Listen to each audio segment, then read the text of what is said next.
ಅವಲಕ್ಕಿ ಬಿಸಿಬೇಳೆಬಾತ್ ಮಾಡೋ ವಿಧಾನ ತಿಳಿಸ್ಕೊಡ್ತಾ ಇದ್ದೀನಿ.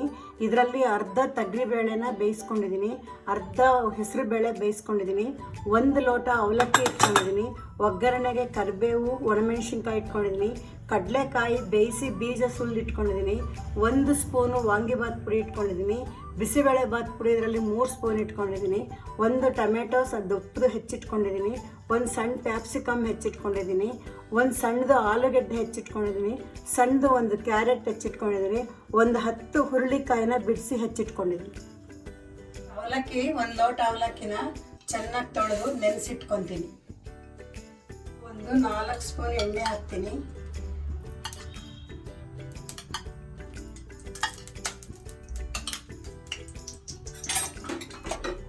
ಎಣ್ಣೆ ಕಾದ ಮೇಲೆ ಒಂದು ಅರ್ಧ ಸ್ಪೂನ್ ಅಷ್ಟು ಸಾಸಿವೆ ಹಾಕ್ತಾ ಇದ್ದೀನಿ. ಕರಿಬೇವು ಒಣಮೆಣಸಿನ್ಕಾಯಿ ಒಗ್ಗರಣೆಗೆ ಹಾಕ್ತಾ ಇದ್ದೀನಿ.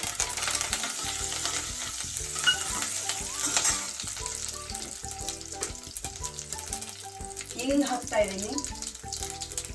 ಹಿಂಗು ಸ್ವಲ್ಪ ಜಾಸ್ತಿ ಹಾಕಬೇಕು ಬಿಸಿಬೇಳೆಬಾತ್ಗೆ, ಯಾಕೆಂದರೆ ಟೇಸ್ಟ್ ತುಂಬ ಚೆನ್ನಾಗಿರುತ್ತೆ. ಈಗ ಬೇಯಿಸಿದ ಕಡಲೆ ಬೀಜ ಇದರಲ್ಲಿ ಹಾಕ್ತಾ ಇದ್ದೀನಿ.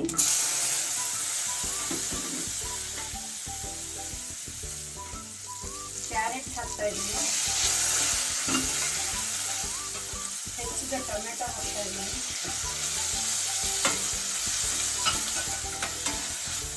ಟೊಮೆಟೊ ಸ್ವಲ್ಪ ಚೆನ್ನಾಗಿ ಮೆತ್ತಾಗಬೇಕು. ಒಂದು ಅರ್ಧ ಸ್ಪೂನಷ್ಟು ಅರಿಶಿನ ಹಾಕ್ತಾ ಇದ್ದೀನಿ.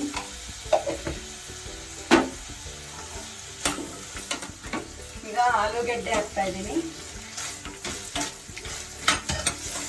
ಆಲೂಗೆಡ್ಡೆ ಇವಾಗ ಸ್ವಲ್ಪ ಬೇಯಬೇಕು.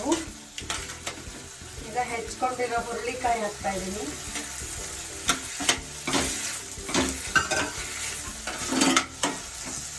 ಈಗ ಒಂದು ಅರ್ಧ ಲೋಟಷ್ಟು ನೀರು ಹಾಕ್ತಾ ಇದ್ದೀನಿ.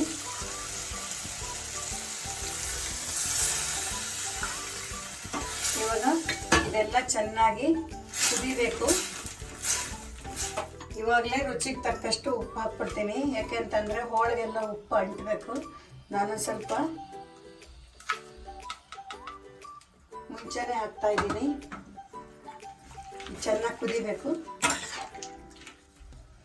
ಈಗ ಬೇಯಿಸ್ಕೊಂಡಿರೋ ಬೇಳೆ ಹಾಕ್ತಾ ಇದ್ದೀನಿ.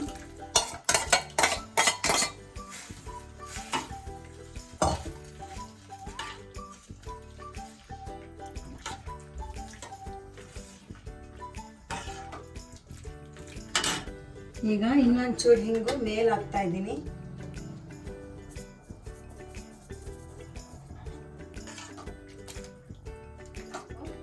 ಈಗ ವಾಂಗಿಬಾತ್ ಪುಡಿ 1 ಸ್ಪೂನ್ ಹಾಕ್ತಾ ಇದ್ದೀನಿ.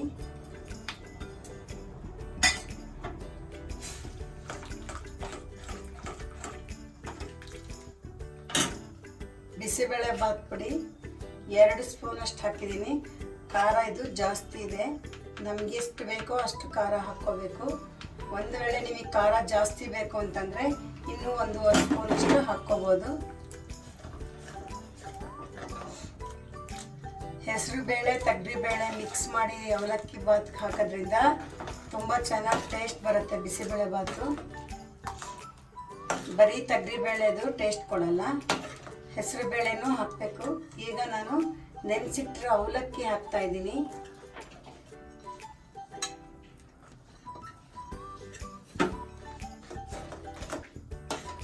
ಹುಣಸೆ ಹಣ್ಣು ಹಾಕಬಾರ್ದು, ಟೊಮೆಟೊನೇ ಹಾಕಬೇಕು.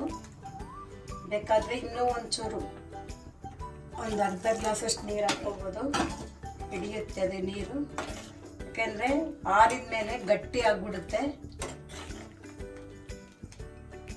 ಇವಾಗ ಮೇಲೆ ಲಾಸ್ಟಲ್ಲಿ ಕ್ಯಾಪ್ಸಿಕಮ್ ಹಾಕ್ತಾ ಇದ್ದೀನಿ. ಇದು ಲಾಸ್ಟ್ಗೆ ಹಾಕಬೇಕು. ಚೆನ್ನಾಗಿ ಕುದೀತಾ ಇದೆ. ಕ್ಯಾಪ್ಸಿಕಮ್ಮು ಅದು ಹಾಕಿರೋದ್ರಿಂದ ಟೇಸ್ಟು ಚೆನ್ನಾಗಿ ಬಂದಿದೆ. ಒಳ್ಳೆ ಸ್ಮೆಲ್ ಬರ್ತಾ ಇದೆ ಬಿಸಿಬೇಳೆಬಾತು. ಇದು ಸ್ವಲ್ಪ ಡಿಫ್ರೆಂಟ್ ಆಗಿದೆ. ಫಸ್ಟೇ ಬೇಕಾದ್ರೂ ಒಗ್ಗರಣೆ ಹಾಕ್ಕೋಬೋದು, ಲಾಸ್ಟಲ್ಲಿ ಬೇಕಾದ್ರೂ ಒಗ್ಗರಣೆ ಹಾಕ್ಕೋಬೋದು, ಯಾವ ಥರ ಬೇಕಾದ್ರೂ ಮಾಡ್ಕೋಬೋದು. ಬಿಸಿಬೇಳೆಬಾತು ಇವಾಗ ರೆಡಿಯಾಗಿದೆ. ಅವಲಕ್ಕಿ ಬಿಸಿಬೇಳೆಬಾತು ಸವಿಯಲು ಸಿದ್ಧವಾಗಿದೆ. ಇದೊಂದು ಇನ್ನೊಂದು 2-3 ನಿಮಿಷದಷ್ಟೊತ್ತಿಗೆ ಇದು ಗಟ್ಟಿನೇ ಆಗಿಬಿಡುತ್ತೆ ಅವಲಕ್ಕಿ ಹಾಕಿರೋದ್ರಿಂದ.